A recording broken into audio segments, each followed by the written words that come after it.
Dragon Ball Daima tập 2 tiếp tục không làm khán giả thất vọng khi từng bước hé lộ những tình tiết mới lạ và đầy bất ngờ. Ở tập này, bí ẩn về sức mạnh của rồng thần đã được làm sáng tỏ. Sau khi được Dende nâng cấp, rồng thần nay có khả năng ban đến 3 điều ước, nhưng điều đặc biệt là chỉ những khách quen mới được hưởng quyền lợi này. Đối với những ai không phải là khách quen, rồng thần vẫn giữ nguyên luật cũ, chỉ đáp ứng duy nhất một điều ước. Chi tiết này cũng giúp giải thích một phần tình tiết trong bộ phim Movie Dragon Ball Super Broly khi rồng thần chỉ chấp thuận thực hiện một điều ước cho người yêu cầu.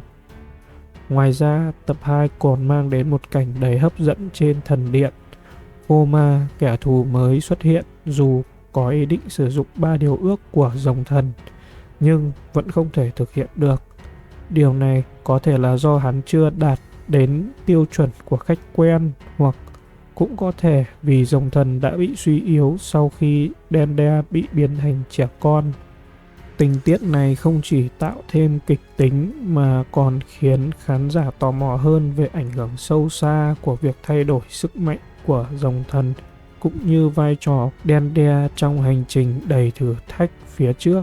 Trong Dragon Ball Daima tập 2 có một cảnh gây cười khi Goku và Vegeta rơi thẳng xuống chỗ Kirin do không thể quen ngay với trọng lượng cơ thể mới. Sau khi bị biến thành trẻ con, dù vẫn giữ nguyên năng lực và tính cách, cả nhóm lại rơi vào những tình huống dở khóc dở cười vì bản thân trở thành nhỏ bé. Rồi sự xuất hiện của Kirin với quả đầu chọc quen thuộc đã khiến khán giả phì cười.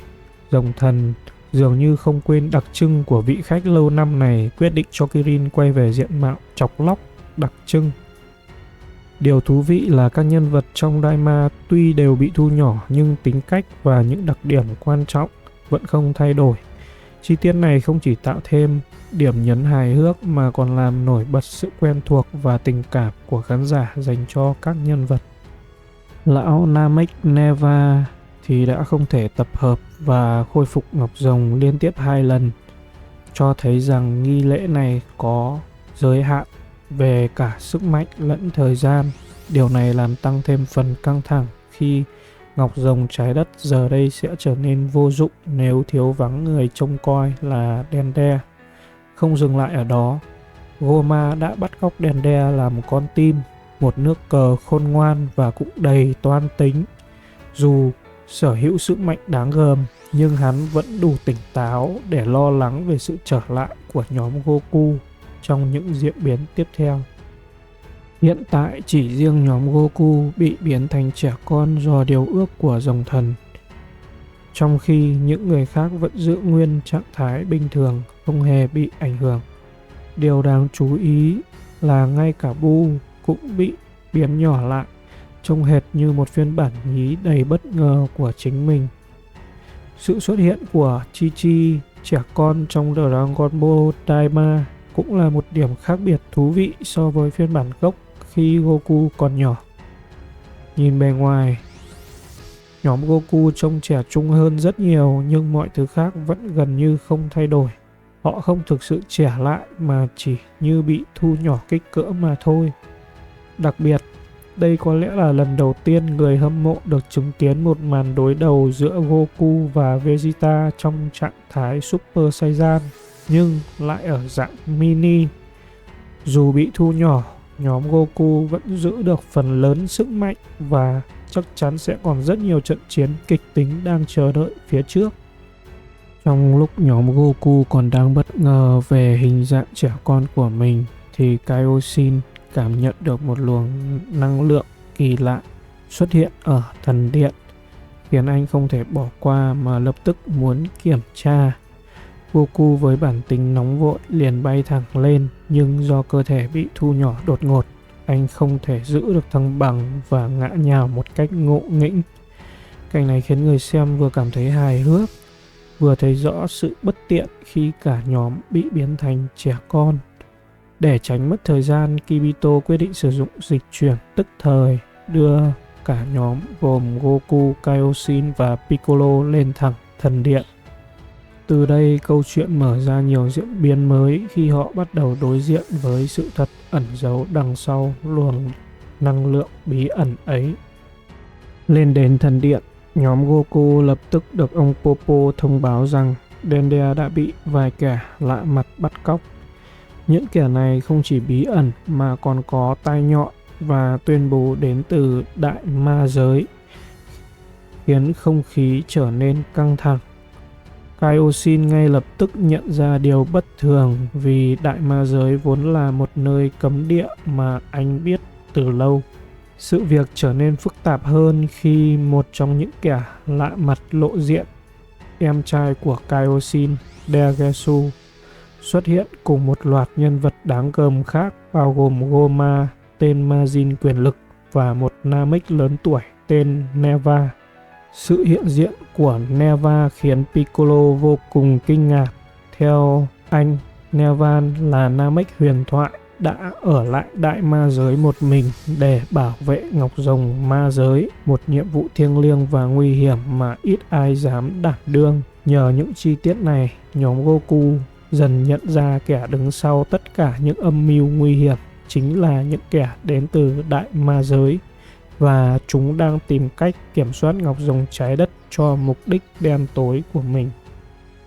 Goku nóng lòng muốn đi theo bọn bắt cóc để giải cứu Dendea, nhưng việc đến đại ma giới không đơn giản vì dịch chuyển tức thời không thể đưa họ đến đó. Kaioshin nhớ ra rằng vẫn còn một cách họ có thể sử dụng con tàu vũ trụ ở thánh điện Kaio, vốn là phương tiện mà Kaioshin từng dùng để đến vũ trụ này. Tuy nhiên, con tàu đã quá cũ kỹ và không được sử dụng trong nhiều năm, nên hiện tại không thể hoạt động. Việc sửa chữa có thể sẽ mất đến 10 ngày và thậm chí tàu vũ trụ thông thường cũng không thể đến được đại ma giới, nên họ phải cân nhắc kỹ trước khi ra tay. Trong khi chờ đợi, không khí có phần nhẹ nhàng hơn khi Goku bị biến thành trẻ con, gợi nhớ về cậu bé Goku ngây thơ đáng yêu ngày nào. Thú vị là lúc nhỏ Goku chưa biết bay, nên giờ nhìn cảnh cậu bé bay lơ lửng có chút lạ lẫm và hài hước. Kaioshin trấn an mọi người rằng Dendea vẫn an toàn vì kẻ bắt cóc đã để cậu sống, chứng tỏ chúng cần Dendea cho một kế hoạch bí ẩn nào đó. 2 ngày trôi qua, Bulma chăm chỉ nghiên cứu và sửa chữa con tàu để sớm hoàn thành trước thời hạn. Cô hiểu rằng việc đến đại ma giới là cơ hội duy nhất để giải cứu Dendea, nên tập trung tối đa để đưa con tàu trở lại trạng thái hoàn hảo nhất. Trong lúc chờ đợi, Goku cũng tập luyện không ngừng. Dù đã bắt đầu quen với cảm giác bay lượn trong cơ thể nhỏ nhắn, việc ước lượng khoảng cách khi tung đòn vẫn là một thách thức. Sự thay đổi về kích thước và trọng lượng khiến đòn đánh của Goku không còn chính xác như trước, và anh phải mất khá nhiều thời gian để điều chỉnh lại cảm giác chiến đấu. Có vẻ hành trình để hoàn thành thích nghi với cơ thể này sẽ không ít thử thách phía trước. Trong lúc này, mọi người cùng bàn luận về những kẻ có tai nhọn xuất hiện gần đây. Bọn chúng hầu hết đều đến từ đại ma giới, mặc dù không phải tất cả đều thuộc về nơi này. Ngày xưa, nhiều kẻ từng từ đại ma giới đi khai hoang ở các vùng xa xôi, một số khác thì xâm chiếm các hành tinh. Thời điểm đó, du hành không còn hiếm lạ, và có lúc khá nhiều Majin đã rời khỏi đại ma giới. Nhưng rồi các hành động này bị nghiêm cấm, và hiện tại chỉ những ai có sự cho phép mới được qua lại giữa đại ma giới và thế giới bên ngoài. Trong lúc mọi người mải mê suy nghĩ về sự kỳ lạ của tình hình này, Kibito lại trở thành người sai vặt bất đắc dĩ của Bulma, vì liên tục phải dịch chuyển tức thời đi khắp nơi để lấy đồ và cung cấp các công cụ mà Bulma yêu cầu để sửa tàu của Kaioshin. Trong lúc luyện tập, Goku có vẻ như đã nhớ ra một điều gì đó. Cậu ta đã đặt chân đến thánh địa của thần mèo Karin, nơi không khí ẩn chứa sự huyền bí. Thần mèo với đôi tai nhọn tuy không phải là một thành viên từ đại ma giới nhưng cũng mang đến một sức hút đặc biệt. Goku đến đây với một mục đích rõ ràng, tìm kiếm lại cây gậy như ý, một vũ khí huyền thoại đã đi theo Goku không biết bao nhiêu trận chiến. Tuy nhiên, niềm hy vọng của Goku nhanh chóng bị dập tắt khi thần mèo thông báo rằng gậy như ý không còn nằm trên đỉnh tháp Karin. Đã từ rất lâu, không ai còn sử dụng nó để lên thần điện nữa. Và ông ấy tiết lộ rằng hiện giờ gậy như ý đang ở chỗ của Quy Lão Tiên Sinh, khiến cho Goku phải thay đổi kế hoạch. Trong khi Goku cố gắng giữ thăng bằng sau khi bị thu nhỏ, thần mèo khuyên anh nên sử dụng cân đầu vân để việc bay lượn trở nên dễ dàng hơn. Nhưng Goku với quyết tâm không khuất phục đã từ chối lời khuyên đó, thể hiện rõ tinh thần chiến đấu và sự kiên định của mình. Cảnh tượng này không chỉ mang lại sự hài hước mà còn cho thấy sức mạnh ý chí của Goku bất chấp mọi khó khăn đang chờ đợi phía trước. Ở Kame House lúc này, Quy Lão với phong cách tân trang cho vẻ ngoài trẻ con của mình đang bận rộn với việc lựa chọn trang phục. Hình ảnh ông rùa trong bộ đồ nhí nhảnh thật sự khiến khán giả không nhịn được cười. Tuy nhiên, khi Goku hỏi về gậy như ý, Quy Lão bỗng trở nên ngớ ngẩn, chẳng nhớ gì về vũ khí huyền thoại đó. Nguyên nhân bất ngờ hóa ra lại là do ông lão thiếu cái phơi bộ quần con, khiến cho gậy như ý trở thành vật dụng cứu cánh. Bất đắc dĩ, cuối cùng Goku may mắn tìm thấy gậy như ý và ngay lập tức quay trở lại thần điện với một niềm hân hoan. Với tốc độ nhanh chóng, Goku đã kịp trở về. Để không bỏ lỡ bữa tối, hình ảnh Goku cùng chiếc gậy như ý trong tay lao vút về phía bữa ăn tạo nên một khoảnh khắc đáng nhớ và dễ thương, khiến người xem không khỏi bật cười trước những tình huống lớn mà lại rất nhỏ bé như thế này. Trong lúc đang ăn thì có người hỏi Piccolo có biết gì về Đại Ma rồi hay không, nhưng do lúc đó anh ta chưa được sinh ra nên không có kỷ niệm gì, nhưng vẫn nghe nhiều lời đồn về vùng đất kỳ bí này, được biết đến là nơi cư trú của người Namek xưa. Đại Ma giới được miêu tả như một vùng đất đẹp đẽ, nơi người Namek sống tự do và không bị cai trị. Sự ra đi của họ có lẽ là quyết định để tránh những cuộc áp bức. Giữa không gian tĩnh lặng, bỗng nhiên một vật thể lạ từ trên trời lao xuống, tạo nên sự chú ý của mọi người. Đó chính là con tàu mà những kẻ đến từ ma giới đã sử dụng, nhưng với một sắc thái màu sắc kỳ lạ, gợi ý về một sự chuyển mình hoặc một kế hoạch mới đang được tiến hành. Người xuất hiện từ con tàu chính là Glorio, một nhân vật bí ẩn đến từ Đại Ma giới. Sự xuất hiện của anh ta không chỉ mang đến những thông tin quan trọng mà còn khơi dậy những nghi ngờ về những gì đang diễn ra. Với Glorio, câu chuyện ngày càng trở nên gay cấn hơn, mở ra những khả năng mới cho cuộc phiêu lưu của Goku và những người bạn. Tập phim này thật sự đưa người xem vào một hành trình mới mẻ và đầy hứa hẹn, khiến cho ai nấy đều không thể rời mắt khỏi màn hình. Trong khi diễn biến đang căng thẳng, Glorio không ngần ngại đưa ra một thỉnh cầu gây sốc khi gặp Goku. Anh ta đề nghị Goku cùng đến Đại Ma giới để đối mặt với vua Goma, một lời mời mà khiến mọi người không khỏi ngạc nhiên, đặc biệt là Kaioshin. Goma, kẻ được mệnh danh là một ma jin ác độc, đã nhanh chóng chiếm lấy ngôi vua sau cái chết của quỷ vương Dabura.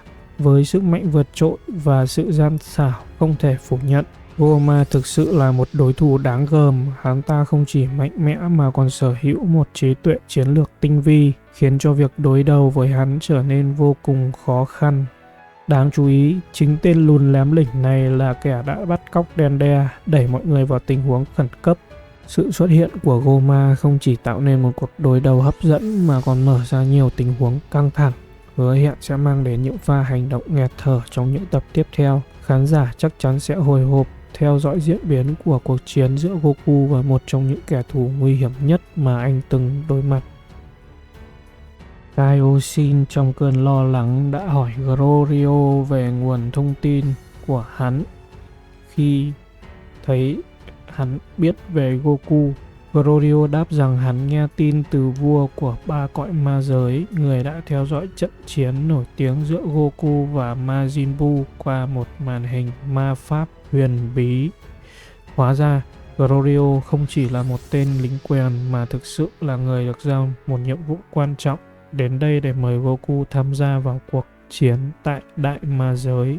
Điều này càng khiến cho bầu không khí thêm căng thẳng và hồi hộp. Hình ảnh về một cuộc chiến sắp diễn ra ở Đại Ma Giới giờ đây trở nên rõ nét hơn bao giờ hết. Glorio với vai trò này hứa hẹn sẽ mang đến không chỉ một chuyến phiêu lưu mới mà còn là những bí ẩn đang được chờ khám phá. Khán giả chắc chắn sẽ ngồi trên ghế hồi hộp và chờ đợi xem Goku đối mặt với thử thách này như thế nào.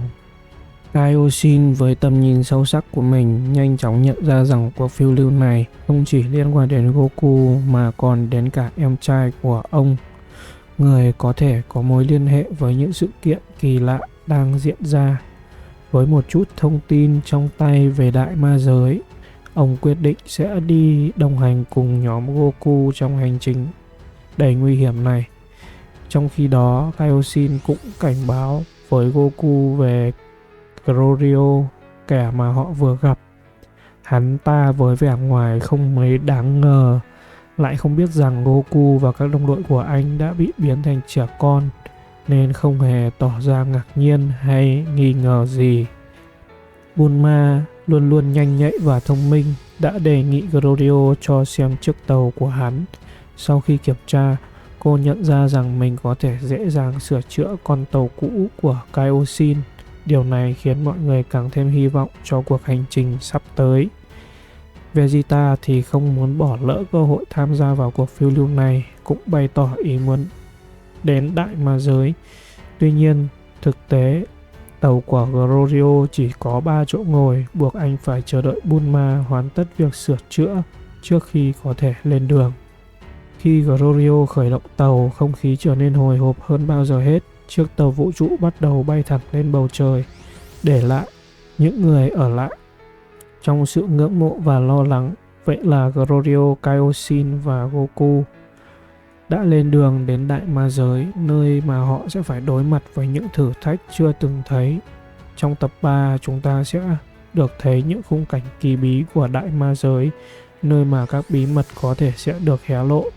Tối nay lại có tập mới nữa rồi, hứa hẹn sẽ mang đến nhiều điều hấp dẫn khiến tất cả các fan đều hồi hộp và chờ đón những diễn biến tiếp theo trong cuộc hành trình này. Còn bạn thì sao? Bạn có hóng tập mới như mình hay không? Nếu mọi người cảm thấy video của mình hay thì nhớ cho mình một like, một share, một subscribe và nhấn vào chiếc chuông để nhận được những video mới nhất từ kênh của mình. Cảm ơn mọi người đã xem hết video. Hẹn gặp lại mọi người trong video sau nha.